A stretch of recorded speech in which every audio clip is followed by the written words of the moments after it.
And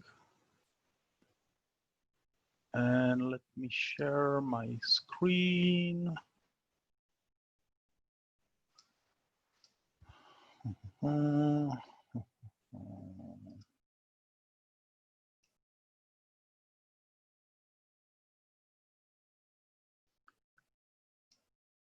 Right, so thanks for joining, everyone.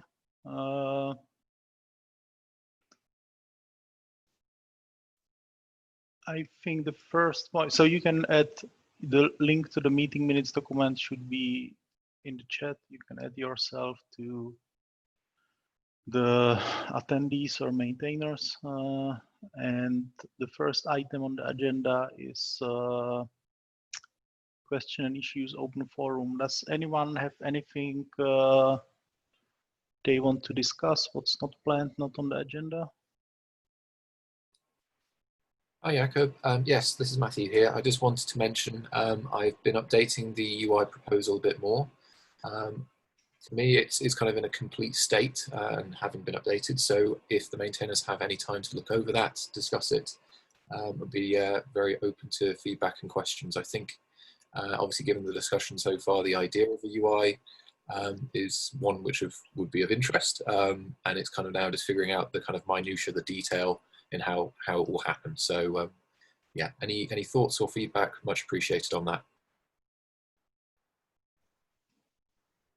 Okay, great. Yeah, we should definitely have a look at it.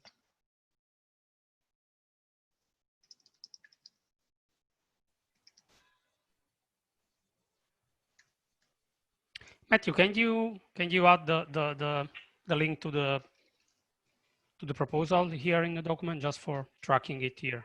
Yeah, absolutely. 1 second, I'll do that now. Thanks. I can do it. I guess that would be this one and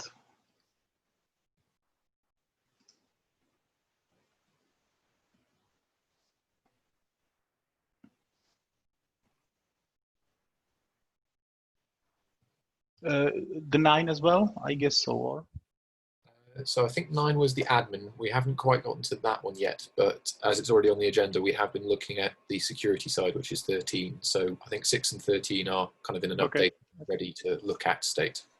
Good, thanks. Yeah, so we will add it to our to-do list, everyone.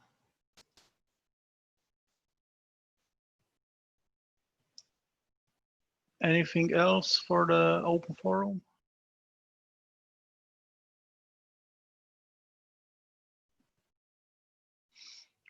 Okay, are there any PRs or issues anyone wants to discuss?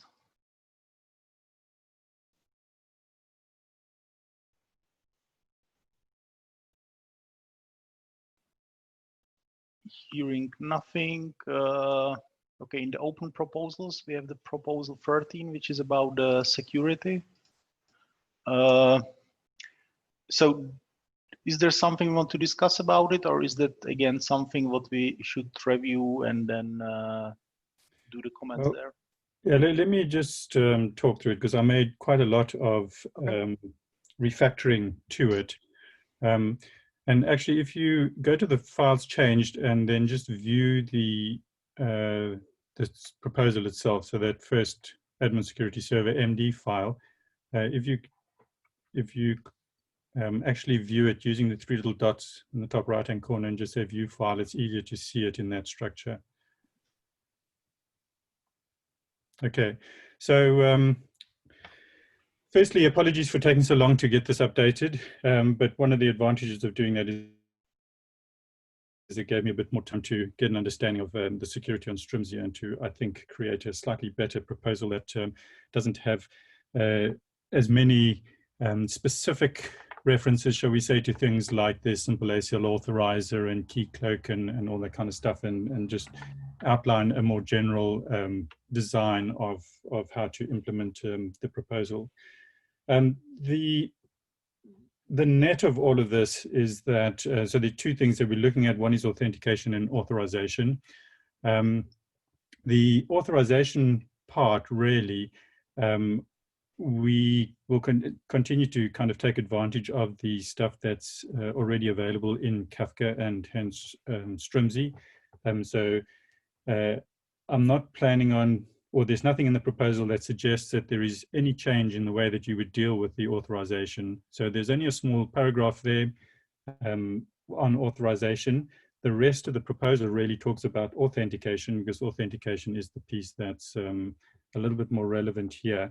Because at the end of the day, what we're trying to do is get a Kafka principal, and that Kafka principal is then pushed on to the authorizer to do the authorization.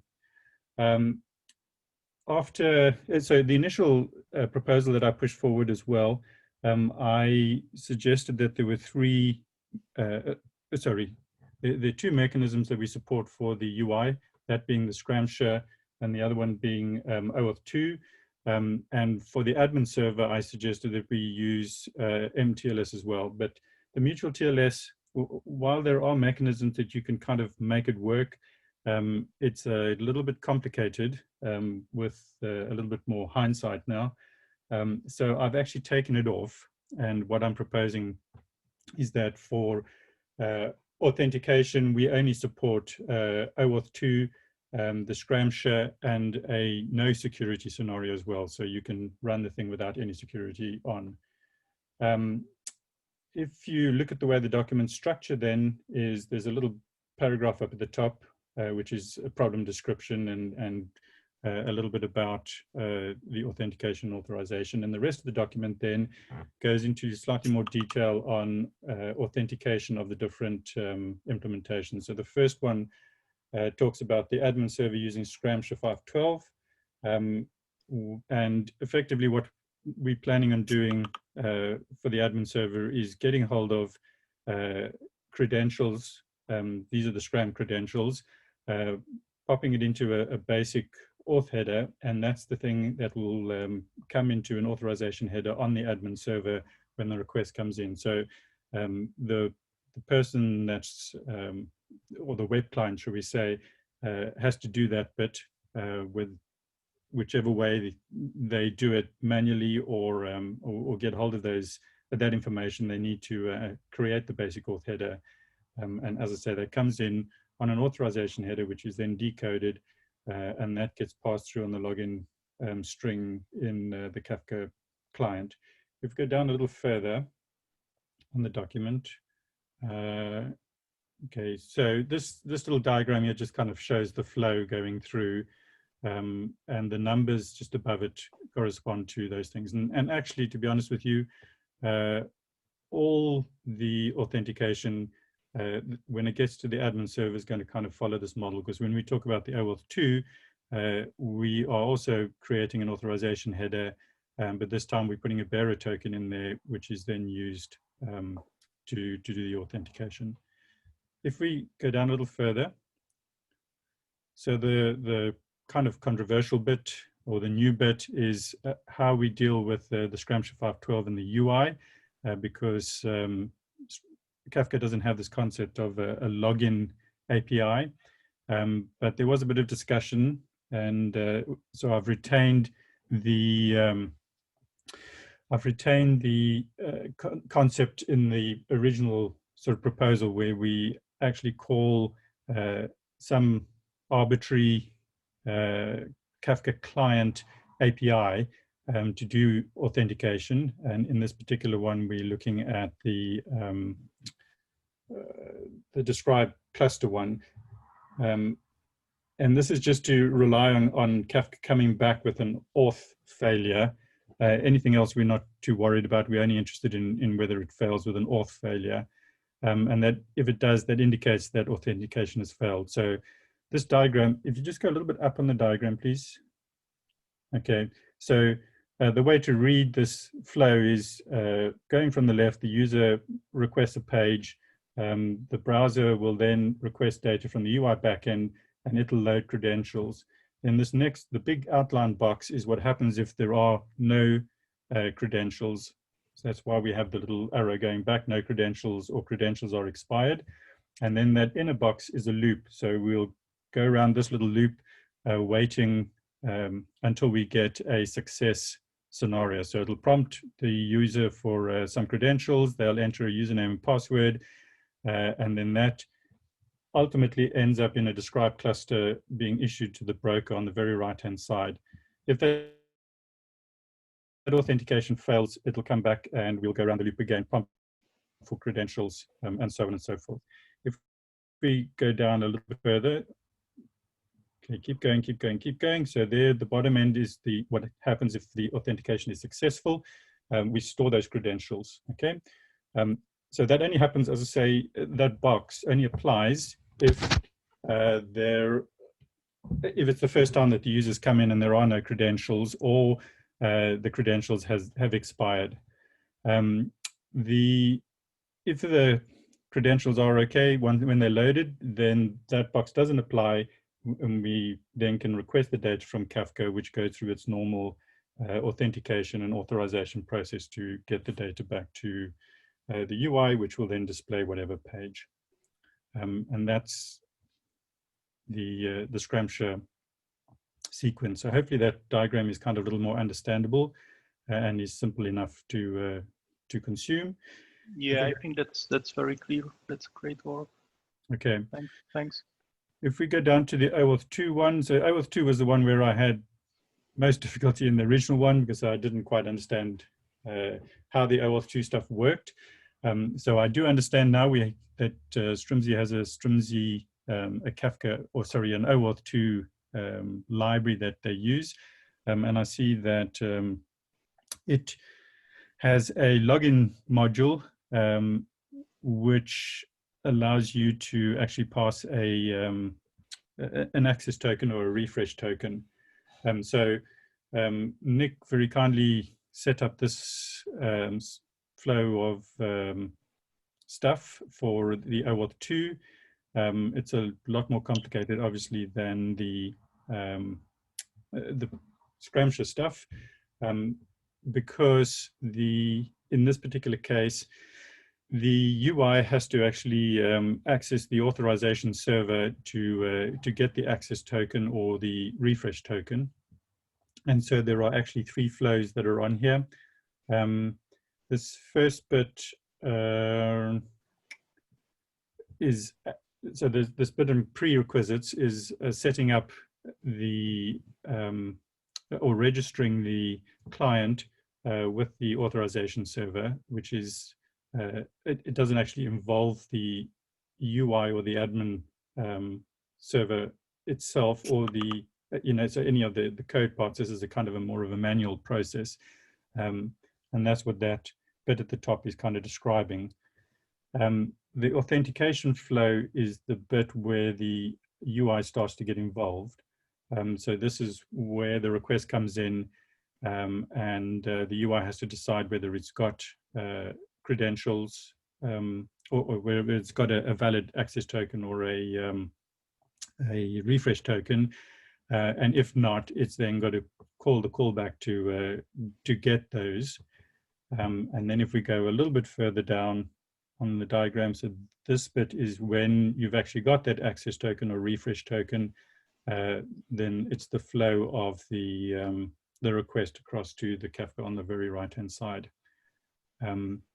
As I say, this one's a little more complicated, so I'm not going to describe it, but do understand that this has got 3 separate parts to it. The first part being more of a manual type of part where to do with the registration process. The middle part being what happens when the UI needs to authenticate the first time round, because it doesn't have an access token or a refresh token. And then the third one is when it does have that information, how that actually flows through the system to the other side. And again, as I say, what this amounts to from the admin server point of view is that the access token or refresh token will be passed in as a bearer token, and that's how it then gets put into the login string of the Strimzi Oauth 2 library, and everything from there onwards is just stock standard Strimzi and Kafka, so there's nothing special involved in them. And I think that's about it, really. But as I said, the document should be a lot simpler. and a lot more understandable, and it doesn't start harping on about simple ACL authorizers and things like that. And as I say, I think it is, hopefully it is more correct than what the original one was. So I only managed to get it up late yesterday afternoon, so I think we'll have to give people time to just have a look at it.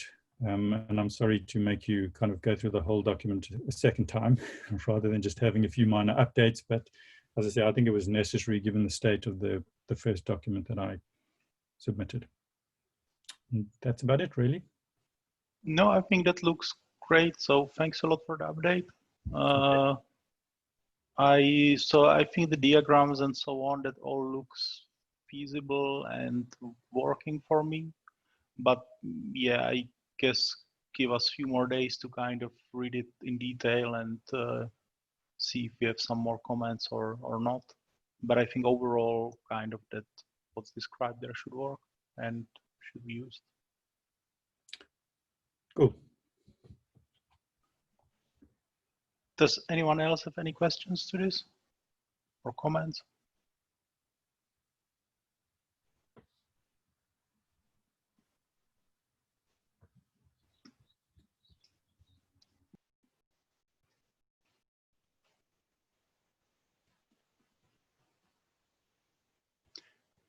Okay.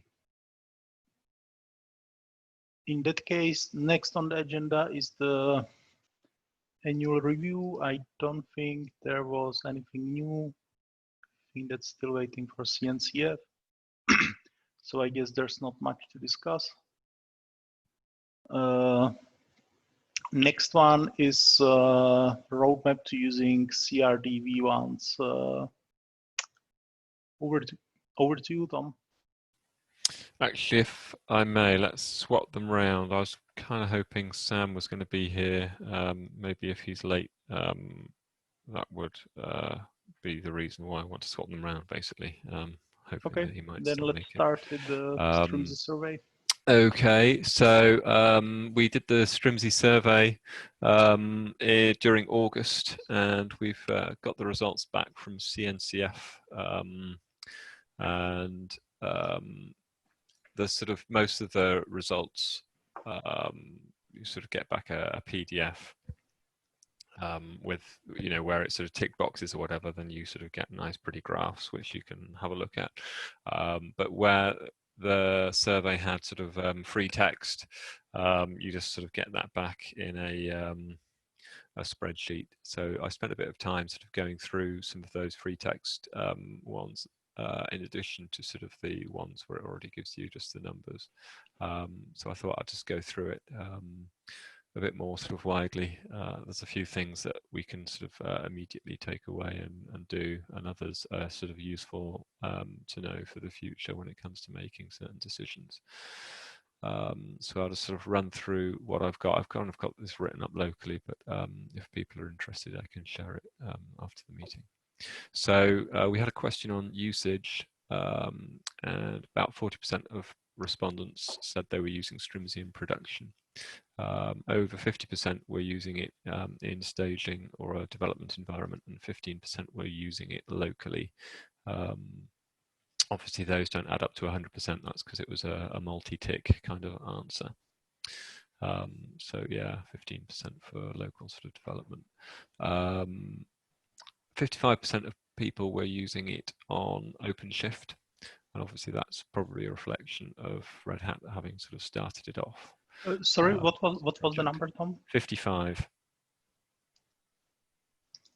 Thanks. And 25% were using it on EKS and also on GKE. So obviously sort of a fairly good showing there, and I'd expect if we do the survey again next year, we might well expect those sort of numbers to grow there.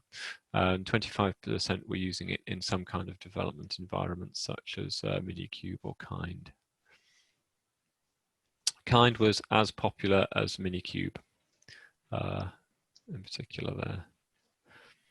In terms of Kubernetes versions, 15% were using Kubernetes 1.18. 38% were using 1.17. 19%. Sorry. I'm rattling through this. I can share it with you afterwards, Jakub. It's not a problem. You don't have to write it all down. But it was 38% are using 1.17. Do you have something to share right now, Tom? I can certainly share a screen. Might make it easier if I can figure out how the screen sharing works. You'll have to allow me to share the screen, Jakub. Allow you to share the screen. If I knew how to do it. All it tells me is host disabled participant screen sharing.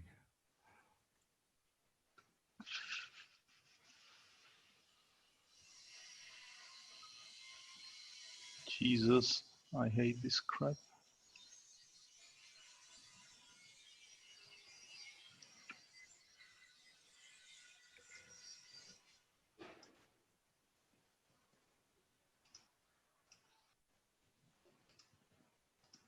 Okay, can you try now?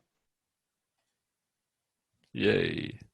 Now, which of these many options? Let's try that one. So can you see a delightful text document with probably slightly too small writing? Yeah. Cool. So yeah, we're about here. 19% were using Kubernetes 1.16. 8% were on 1.15. 4% were on 1.14. And 15% were on 1.11. I think that probably correlates quite nicely with people who are on OpenShift, where it will be OpenShift 3.11, and they haven't upgraded to a more recent version yet. And 15% of those answers, people wrote a version number that I couldn't pin down to a corresponding Kubernetes version number that actually exists. There were various sorts of things, and if I knew that they were using, say, EKS or whatever, even that sort of didn't help. So if we drop support for Kubernetes less than 1.16, that would be about 30% of our users currently. But obviously we've no idea sort of what plans they might have for upgrading, and we've no idea how many of those are in a production setting where upgrading would be more difficult versus people who are just maybe using it locally, where downloading a new version of Minikube or whatever would be pretty trivial. In terms of how people are installing Strimzi, it's a fairly even split between sort of the three ways that we support. So Helm 3 is the most popular with 38%. 31% are just using kubectl apply, as we sort of tend to do as developers, and 25% are using Operator Hub. But there were nearly 20% of people were using some other thing, whether that's Helm 2, Flux, or some people had used Customize on top of the plain YAML that we supply. In terms of what components of Strimzi people are using, the Kafka custom resource is top, closely followed by Kafka topic and Kafka user. So that's not particularly surprising, I think, given that those have existed longest and are kind of most relevant, I guess, to how sort of, you know, the basic sort of offering that sort of Strimzi has in terms of sort of kube native administration of a Kafka cluster. Kafka Connect S2I has got about 1/3 of the usage of plain Kafka Connect. And Kafka Connector is being used by more than half, maybe about 60%. I just eyeballed that off some graphs of the combined Kafka Connect and Kafka Connect S2I. So that seems to have been taken up fairly quickly. MirrorMaker 2 is about twice as popular as MirrorMaker 1, but in terms of, we also had in the question what sort of people were planning to use, and lots of people are still planning to use MirrorMaker 1. I guess it's a little bit unclear as to whether those are people who are happy with MirrorMaker 1 and don't plan to change, or those are people who are intending to adopt MirrorMaker 1 from scratch, which would be maybe a little bit more problematic, because it's not clear what the future of MirrorMaker 1 in upstream Kafka is. And the newest sort of custom resource that we've got, which is the Kafka Rebalance custom resource, has got about sort of 20% usage overall, but lots of people are planning to use it. So I think that's just a reflection of its newness. And mostly people were managing these things themselves rather than being managed by other people in their organization. But the question was a little bit vague in hindsight. We didn't break out, I manage this for myself only, from I manage this from other Strimzi users in my organization, which maybe would have given us a little bit more insight into how people are sort of using Strimzi in teams, for example. There was a question on contribution. 40% haven't needed to contribute at all, which means that 60% have needed to interact with the project in some way. Mostly that's requesting a feature or reporting a bug. In terms of people who've actually sort of contributed code or documentation, that's 10%. And this yeah, and 28% of people would like to contribute if they could, and only 2.5% identified themselves as active contributors. So that would suggest there's a pool of people out there who would like to contribute to Strimzi, but aren't currently. So that would suggest that if we make efforts to make it easier for people to contribute, there would be a pool of people who would benefit from that. Is the 2.5% all of us? Well, I didn't personally fill it in because I thought I didn't want to bias the whole thing. Okay. Obviously, I'm sort of giving answers in terms of percentages. In terms of actual numbers, it's probably worth saying that people, none of the questions were mandatory, so the numbers sort of fluctuated, but about 40%, 40 plus people filled in the survey overall. So obviously we'd like that to be bigger, but I think there's enough numbers there to make these sort of percentages have some kind of meaning rather than just being noise. It also suggests if 18% of the people that filled in the survey have had to report a bug, that looks like there's quite a lot of bugs that people are finding after we've done a release, which is a little bit disappointing in terms of sort of people's experience of the project. Though obviously we've no idea, we would have to look at sort of the bugs that are getting reported, I think, to get any insight into where those bugs are and where we should therefore sort of focus a bit more testing perhaps. We only had a couple of sort of meaningful responses to what's stopping you. One was someone just wanting to contribute some Grafana improvements. And there was another comment to basically say that, we're welcoming and helpful sort of community, which is obviously nice to hear. There was a free text answer about sort of what features people wanted. And as you can imagine with a free text answer, there was all sorts of stuff. So I've just tried to put together a picture that sort of reflects what I thought people were asking for. It wasn't always clear. But the top things were unsurprisingly sort of requests for some kind of a UI, though obviously what people were asking for sort of varied, but it was sort of things, a UI for Kafka and the cruise control sort of integration, metrics and monitoring and alerting. So basically sort of usability around all of those sorts of things, rather than having to do everything from the command line, or finding sort of external components for doing that. And obviously everyone then sort of picks different ones. So with the UI stuff, which people are working on, which we mentioned before, hopefully we'll be able to start delivering on some of those in the future.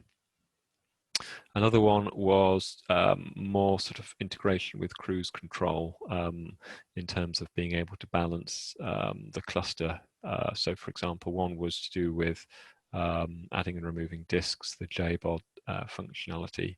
So if we add a new disk, then it would be nice if we can balance the existing replicas between those disks, which I'm sure is something that cruise control supports. We just need to make it easy for people to use that functionality. And another was to do with balancing individual topics.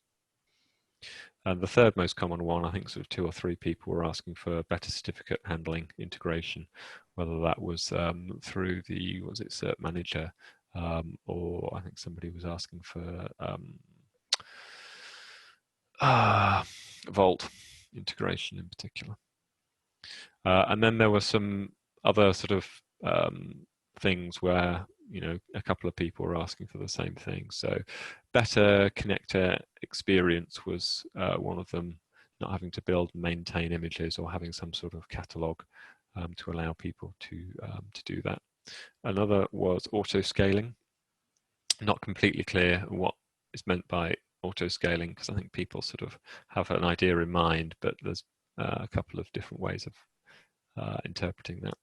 And a couple of people wanted a better upgrade experience, and a couple of people wanted some sort of dedicated CLI. So I think all of these things are stuff that we knew people wanted. I guess having some sort of priority order is helpful. I don't think there are any sort of surprises there particularly. 3/4 of people were using the images that we provide straight out of the box. 10% were building custom images with modifications.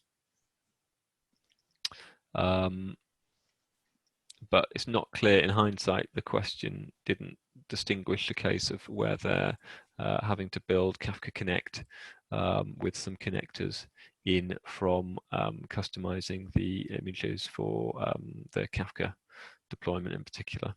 So for example, wanting to have different plugins in there for the broker, for example, which would have been more interesting to tease out, I suppose. But again, that's sort of a learning point for if we do a similar exercise next year.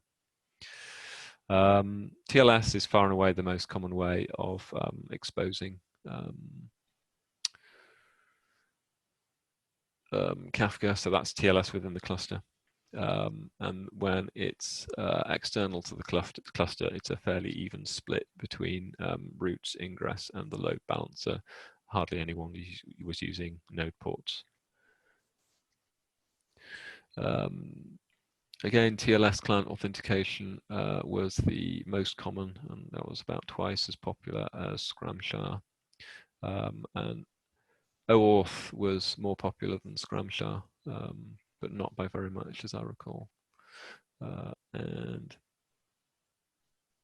Keycloak authorization was more popular than ACLs, which was quite interesting for me. I would have thought it might have been the other way around.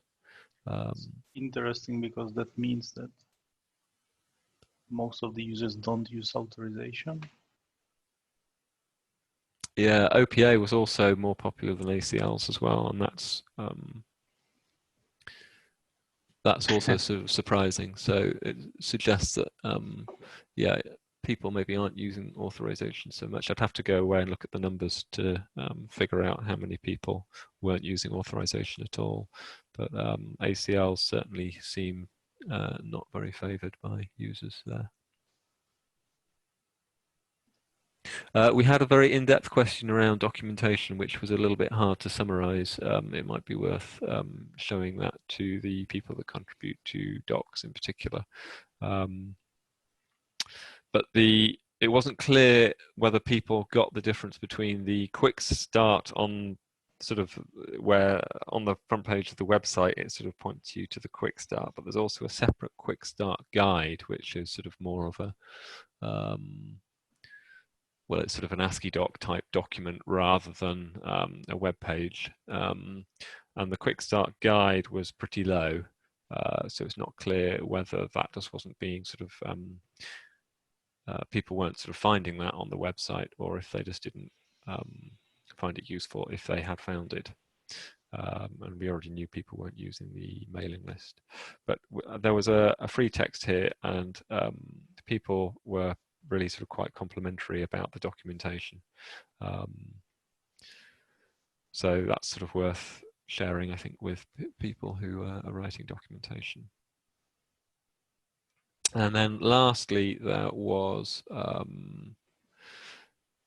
maybe it's not, yeah, lastly it was some suggestions for the sorts of documentation that people felt were missing or lacking or could be improved.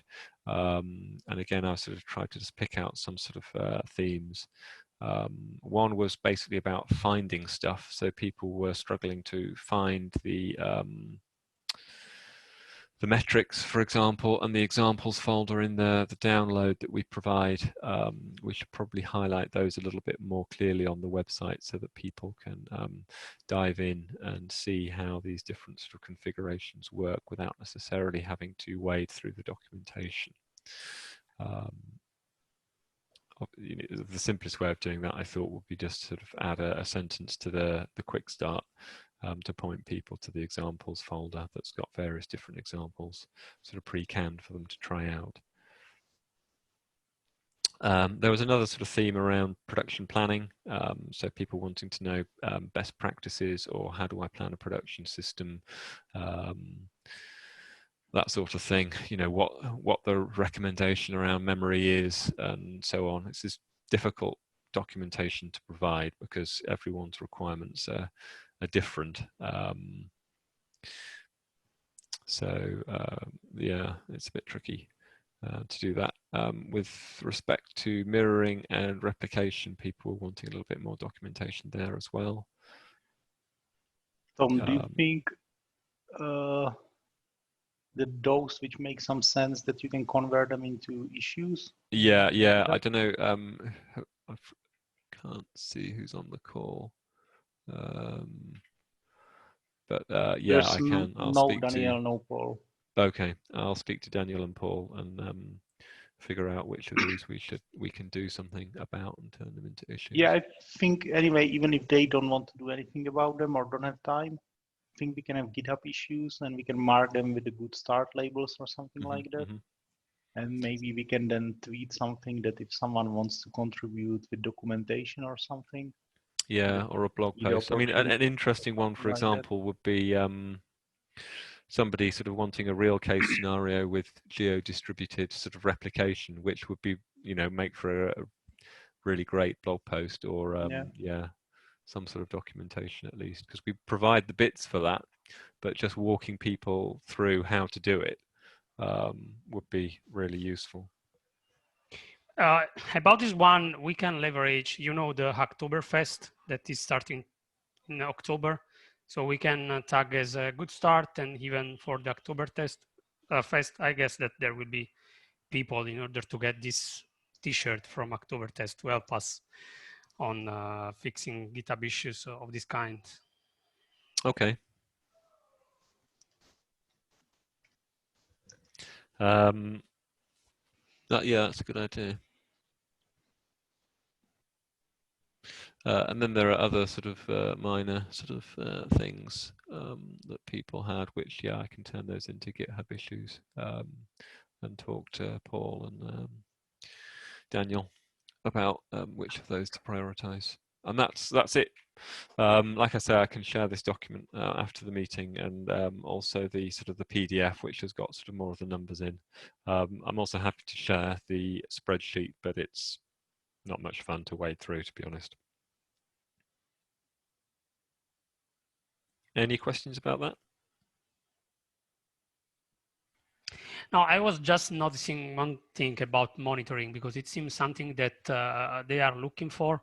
So having a kind of out-of-the-box all-in-one solution with monitoring metrics and alerts. So I was wondering if, so we had this kind of discussion in the past. We know that Strimzi is just about running Kafka on Kubernetes, so we should not add some other integration with other stuff. So today we are providing the Prometheus and Grafana things, like something like some examples, right? So the folder is called example. So it's not a kind of only one out of the box solution with Kafka and the monitoring stuff and the alert stuff. While it seems that people are searching for something like this. So having Strimzi deploying all the other stuff for having this all-in-one solution, even with monitoring and alerting, or at least this is my takeaway from what you I'm not just sure. showed. I'm not sure. I think some of the things which Tom had there, I would interpret them more like we want UI to monitor the stuff and not Grafana dashboard.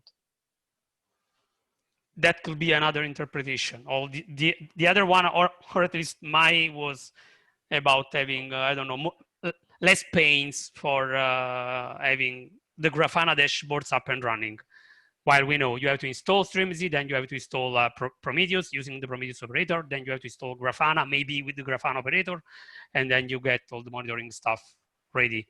Yeah, but it's even true that could be interpreted in your way. Yeah, I mean, you can dig through the actual sort of text answers and try and sort of figure out what people want, but it's not exactly easy because they're pretty brief, and you sort of think, well, you know, that could mean a whole range of possibilities, you know, being asked for there. So all it really gives us is a general sort of direction of, you know, what people sort of want, but it doesn't really sort of go into any detail. So I think we'd have to figure out as a community, yeah, to what extent we want to integrate with particular technologies such as Prometheus and Grafana, what we want to sort of provide within the project, or if we just want to sort of provide, you know, templates and resources that allow people to set it up themselves, but not really sort of provide directly ourselves the software for doing that. Yeah, even because in the last weeks, I saw increasing issues and requests and helps for setting up the dashboards, for having more information on the dashboards. So it seems that people are really using it. Yeah, but I think we already knew that these sorts of areas were something that people were really keen on. Yeah. Just tying it into Hacktoberfest and things like that, is it worth writing up the survey results as a blog post and including links to the kind of the good starter issues that we've identified and things like that? I think it's also, that's always nice for people who have completed the survey to be able to see kind of how their answers kind of relate to other people's and how kind of typical the user they are. Yeah, I think it probably is.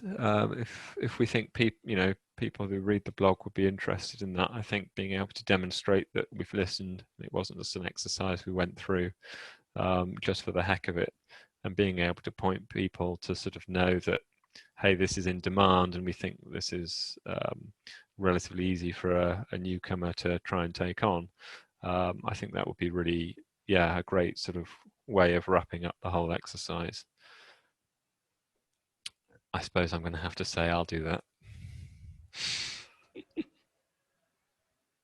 Yeah, I totally agree on both. So on writing the blog post and about you writing the blog post.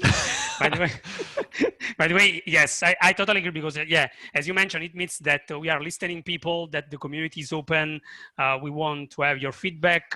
We listen to your feedback, and now this is the way. So you provided feedback, and now there is a way that you can acting for doing something for us, right? Mm-hmm. So this is the way how the community works. So yeah, I think that is a great idea, and we can leverage in the blog post the fact that Hacktoberfest is coming.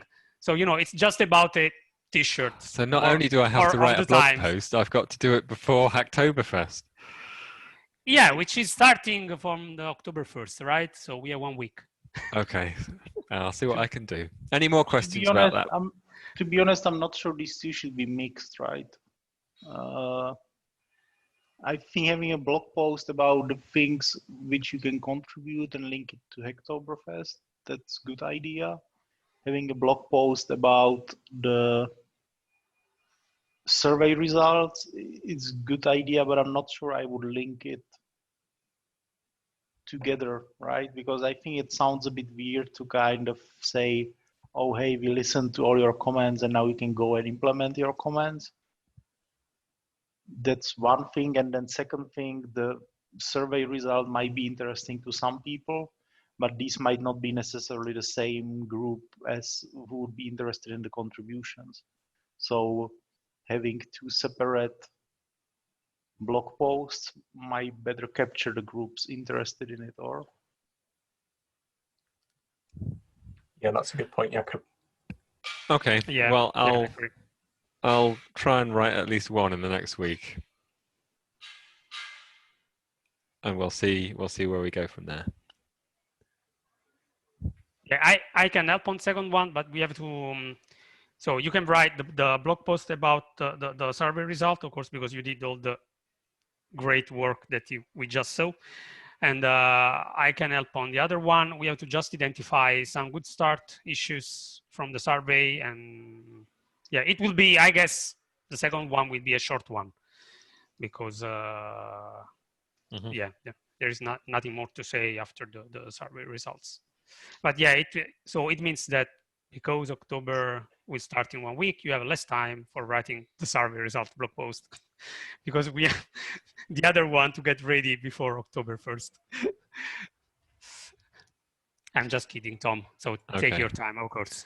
It's no problem. I think for the Hacktoberfest, we just need to have the issues, right? We do not need to have the survey blog post. Yeah, even if I would like to. So I got your point on having two different blog posts. So it really makes sense. But I don't know. In my mind, I would say that having the one from results from the survey and following by the other from for the Oktoberfest would be. But how do they the best relate? way. The Hacktoberfest blog post shouldn't promote just the issues from the survey, right? It needs to promote the issues in general. Okay, yeah. Okay, so let's do them in parallel, and yeah.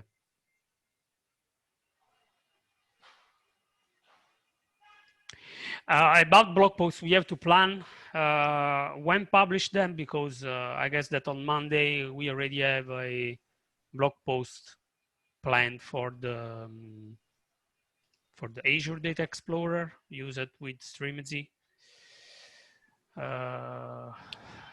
Yeah, so it's kind of traffic jam on publishing these blog posts by the end of the month. That's not a problem we're used to having. But I think I see the link between the survey results and the kind of the good starter issues, regardless of whether or not they came from the survey, more under the section of the survey of people who would like to contribute but didn't know how or didn't know where, rather than these are the issues we identified. Why don't you go fix them yourself?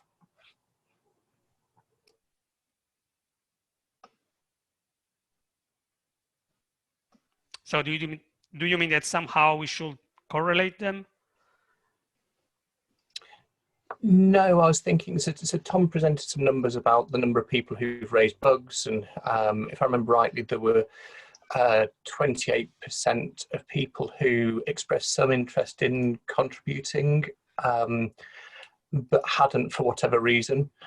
I think that under the kind of the write-up for that section, we should include a link to the kind of the getting started issues, which in turn links to kind of Hacktoberfest.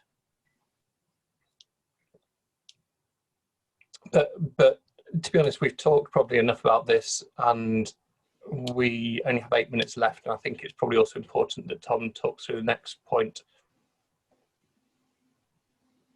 Yeah, because I've not talked enough yet. Okay, shall we move on to the CRD upgrade work now that I see Samuel's in the meeting, which is good. Hi. Hiya. I'll share my screen because again I've got a document here which I can share after the meeting.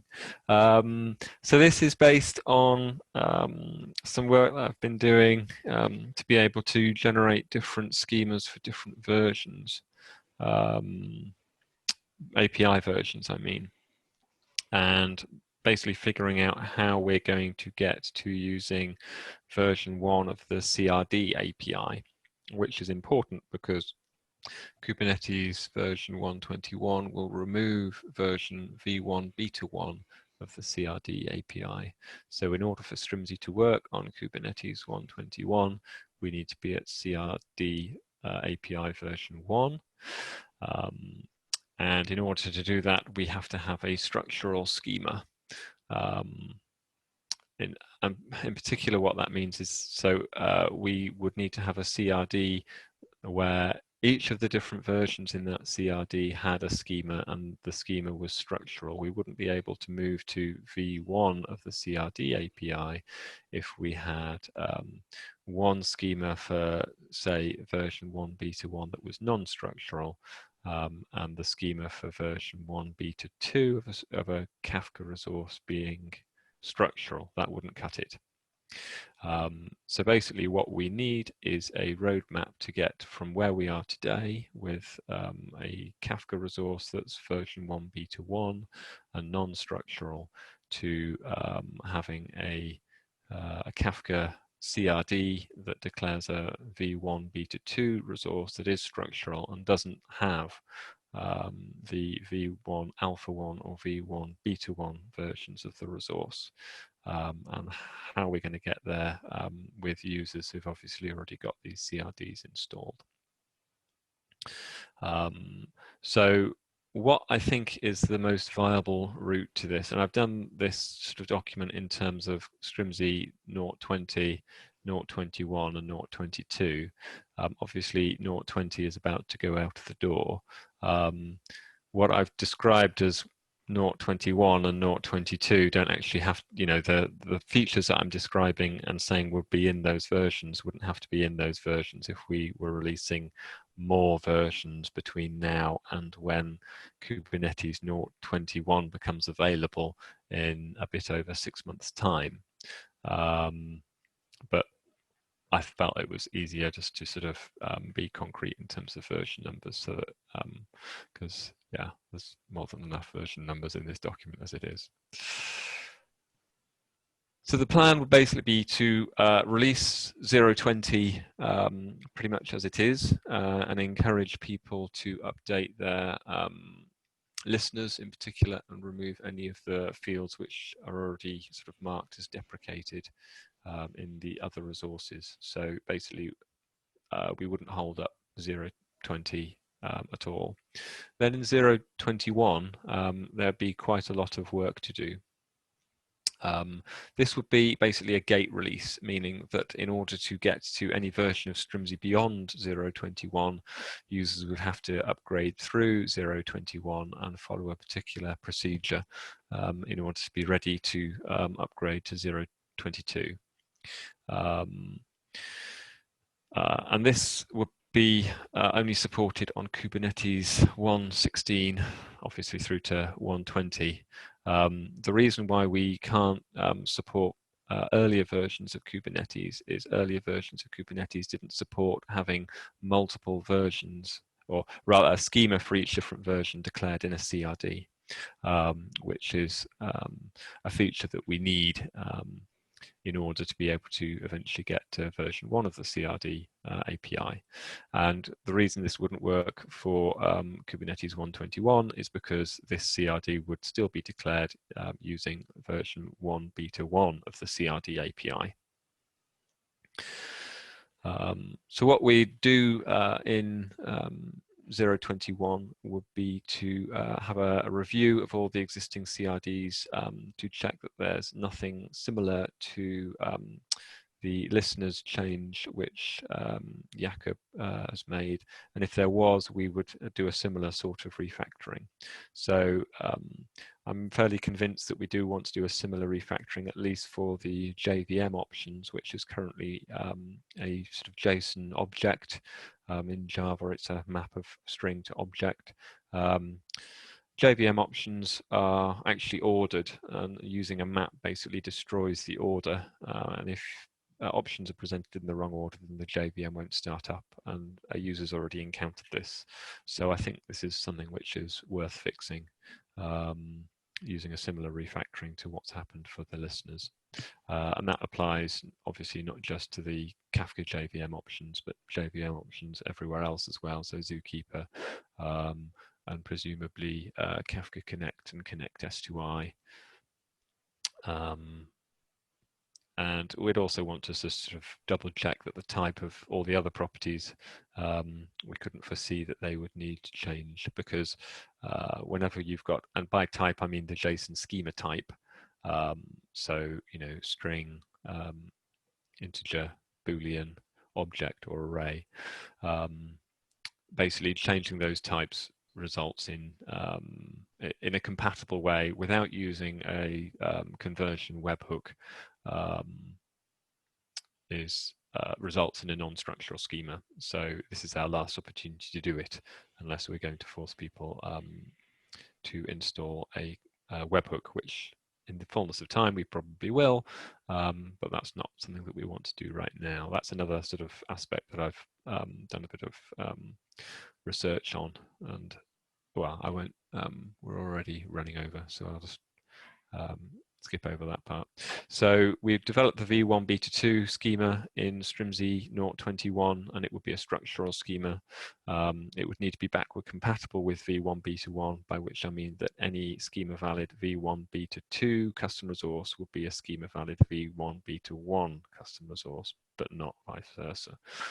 And let me add not in there. So in that CRD, v1 alpha 1 would be marked as served but not stored, and what would be stored would be the v1 beta 2 resource. And then we would also be wanting to develop a tool that people could use in order to help them with the upgrade process. So there's quite a lot of development going on there, in order that people, when they install v1, 0.21 of Strimzi, will be able to follow this upgrade process, which is a little bit convoluted.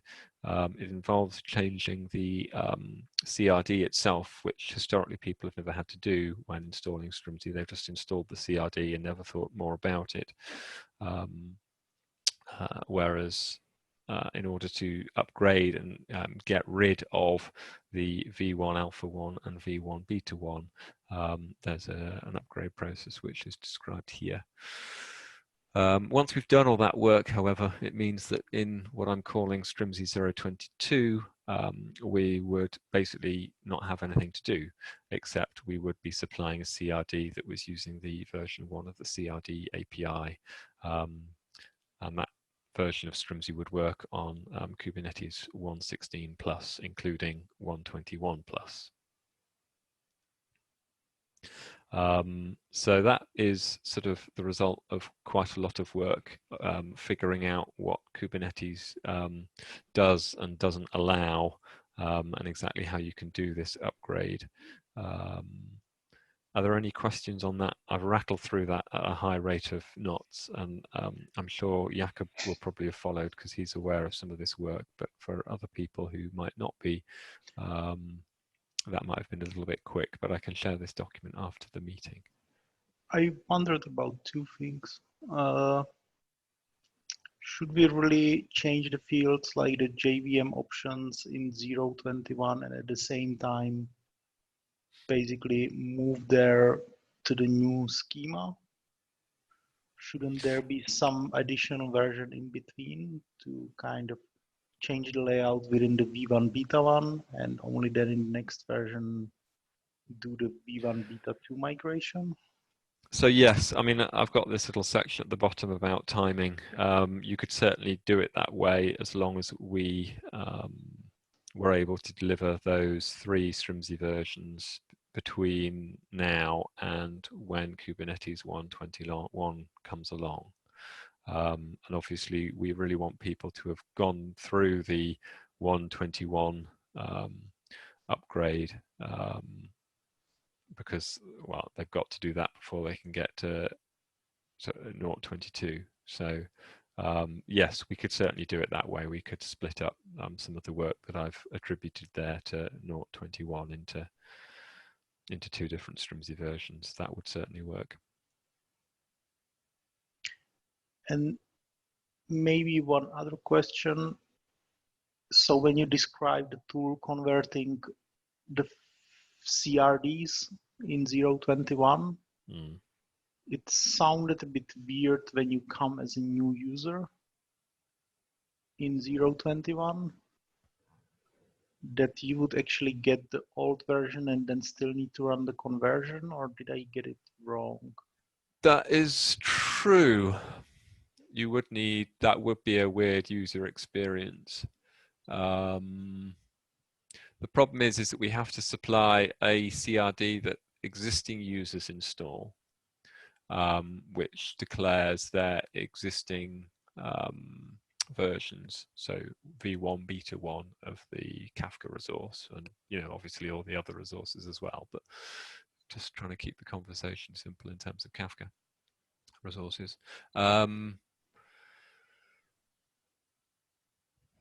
Yeah, so you have to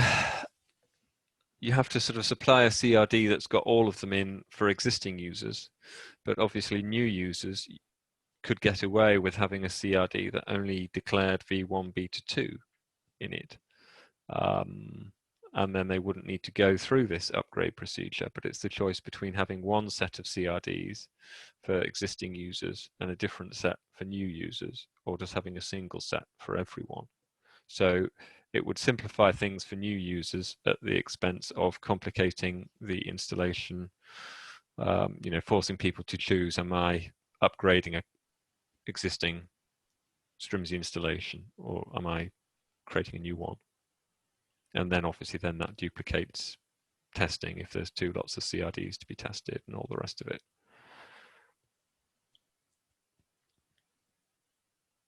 Yeah, I guess. So it's a choice between 2 bad options, really.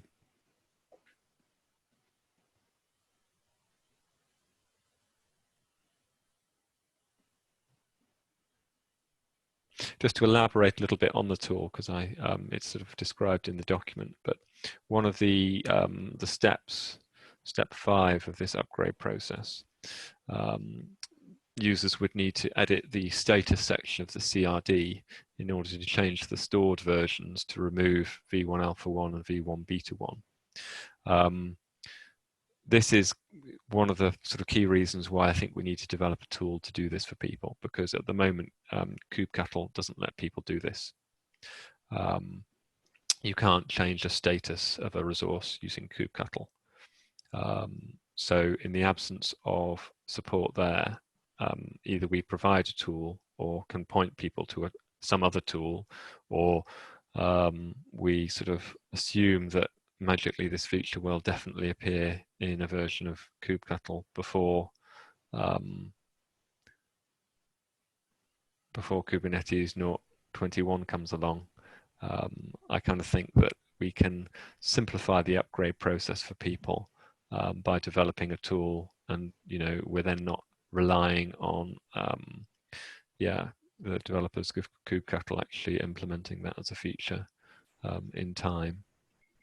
Tom, is status.stored versions just a common field that a lot of custom resources have, or is this our implementation of a common field? This is in the custom resource definition resource.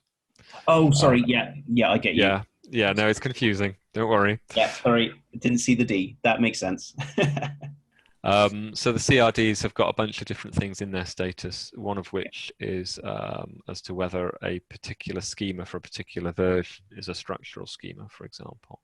Yeah. And the other is the status stored versions basically records all the API versions that the API server has ever seen as being stored.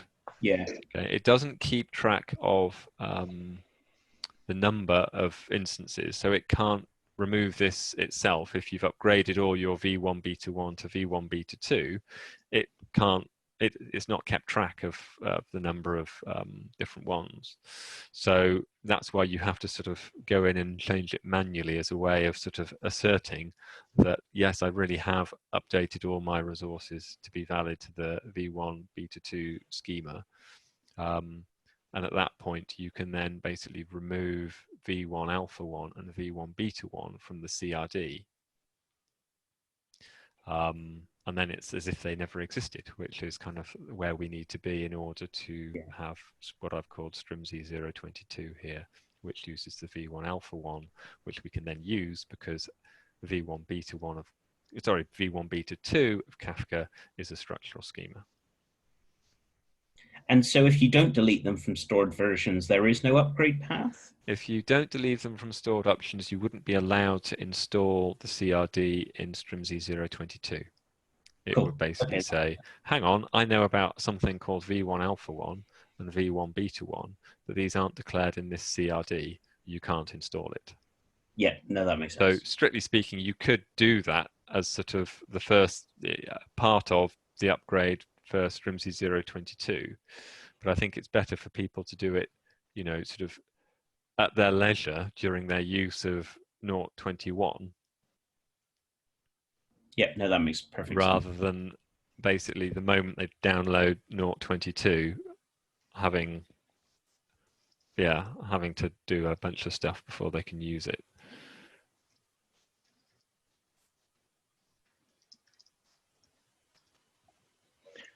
The status stored versions, it's kind of weird. I would normally expect it to update when you don't have anything stored at v1 alpha 1 or v1 beta 1. Yeah, I agree. It is weird. And I lost a little bit of time thinking before I realized it was status that this thing was stored in and that we actually had to manually update it. Although that's sort of the way it's written in the docs, it sort of didn't dawn on me that that's what was going on for a little while. So it does all sort of make sense, and I've in the PR that I've got open, this is exactly what the test does, so we know that this works. But there were a lot of misconceptions that I had about how I thought this ought to work and how it does actually work.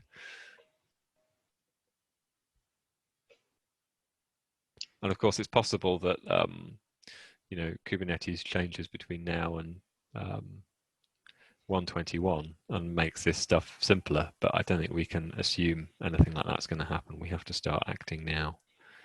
So do we need a separate tool to actually change that, or would it be an option to just do it automatically in the operator somehow at startup? The operator, I don't think you can assume, has got rights to modify the CRDs. Yeah, not today, definitely.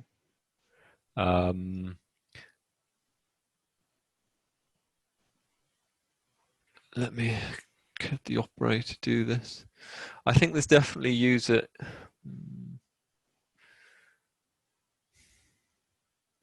I mean, as in kind of in theory, for example, you tell the users, so you roll out the v1 beta 2 in 0.21. You tell the users to update all the fields there. And then in, for example, 0.22 at startup, you would remove all the stored versions, older ones. That would probably not work because to install 0.22, you would install the CRDs with it, and the CRDs, yeah, that would need like a million versions as a small steps. Mm.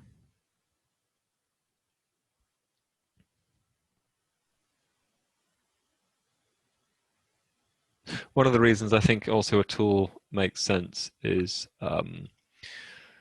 changing resources that are sort of existing in etcd is one thing, but users are also going to have to change the resource sort of descriptors that they've got lying around in a Git repo or whatever. And they're kind of exactly the same thing that we need to do. So if we're supplying a tool, it's fairly trivial to actually give them the tool that they can run across their files in Git that will rewrite it for them without sort of having to get them to follow complicated instructions.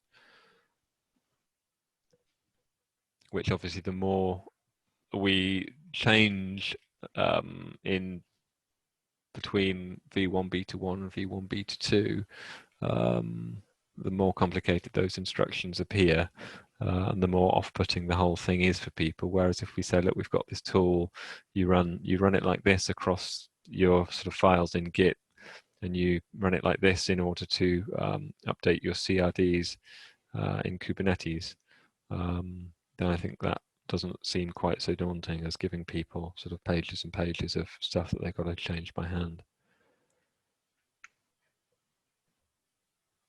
Okay. Yeah, all looks really good to me.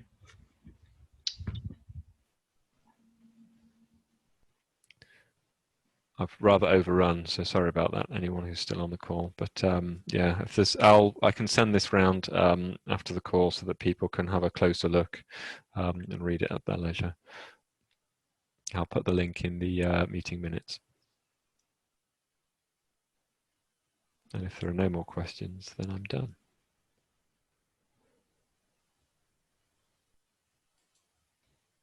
Which probably means that the meeting is done, right? Because this was the last item on the agenda. Yep. In which case, I guess, thanks for coming. And see you in 2 weeks. We do weeks. Thanks, folks.